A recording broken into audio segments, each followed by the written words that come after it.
Political expert Niranjan हमारे साथ phone line पर जुड़ गए हैं।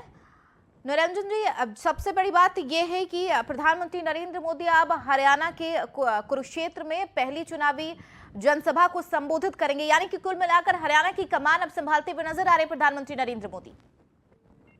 निश्चित रूप से देखिए चंदा जी, जिस तरीके से हरियाणा चुनाव घोषित होने के बाद में अभी तक लगातार टिकटों के ऊपर मंथन चल रहा था तमाम पार्टियों के बीच में, और उसके बाद में आपने देखा होगा आम आदमी पार्टी और कांग्रेस कहीं ना कहीं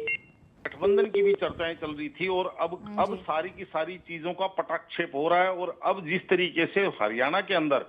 चुनाव प्रचार के अंदर तेजी आ रही है, अगर हम बात करें भारतीय जनता पार्टी की, तो 10 वर्ष की हरियाणा की सरकार सत्ता में रहने के बाद जिस तरीके से हरियाणा में भारतीय जनता पार्टी के खिलाफ एक एंटी इनकम्बेंसी का सा माहौल दिख रहा था, या तमाम चुनाव सर्वे में या तमाम एक्सपर्ट के द्वारा ऐसा कहा जा रहा था कि इस बार सरकार बदलती हुई दिखाई दे रही है, तो कहीं ना कहीं जिस तरीके से भारतीय जनता पार्टी ने टिकटों का वितरण किया है और अब प्रधानमंत्री की वहां पे रैलियां जिस तरीके से जाने का प्रोग्राम लगाया है, और कुरुक्षेत्र से जैसे प्रधानमंत्री जी हरियाणा के चुनाव का श्री गणेश करेंगे, तो आप ये मान के चलिए अब जो हरियाणा के चुनाव के अंदर कहीं ना कहीं मेरे हिसाब से इतनी तेजी पकड़ने की संभावना है, और वहां पे अब चुनाव वास्तविक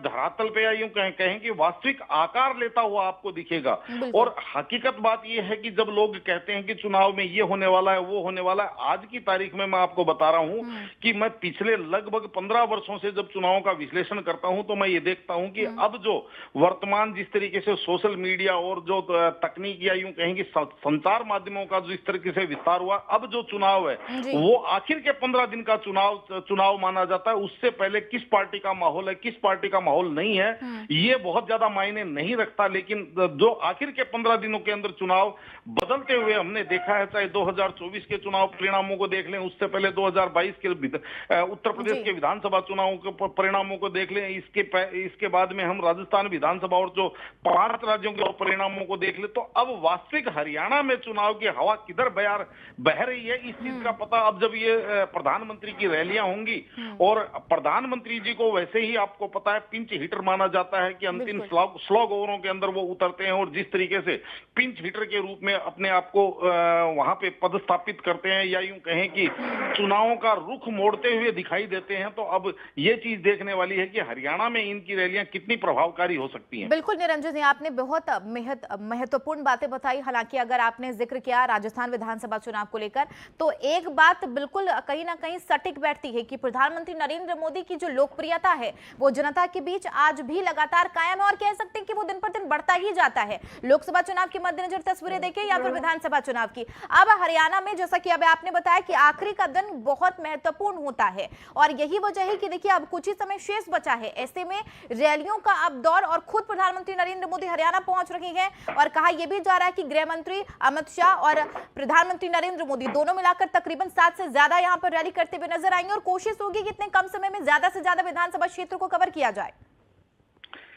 निश्चित रूप से देखिए चंदा जी, जब भी इनका प्रधानमंत्री जी की रैलियां जब कहीं पे भी नामित की जाती हैं, या यूं कहें कि वहां पे प्रोग्राम लिया जाता है रैली का, तो उसको ये देखा जाता है कि इस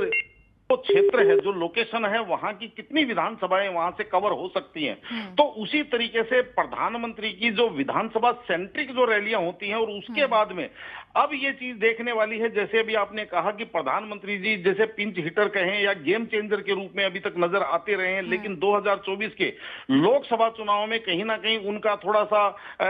जो नकारात्मक चुनाव प्रचार की वजह से कहीं ना कहीं भारतीय जनता पार्टी को डेंट भी हुआ, और ऐसा लगा कि कोई कुछ प्रभाव कम सा नजर आता हुआ दिखने लग गया। अब ये चीज देखने वाली है कि अब प्रधानमंत्री जी जब दोबारा से नरेंद्र मोदी जी रैली करने जाएंगे, तो वहां पे कौन सी लाइन कैसी पकड़ते हैं, क्या वहां पे 2024 के लोकसभा चुनावों के दौरान जिस तरीके से उन्होंने एक नकारात्मक लाइन की तरफ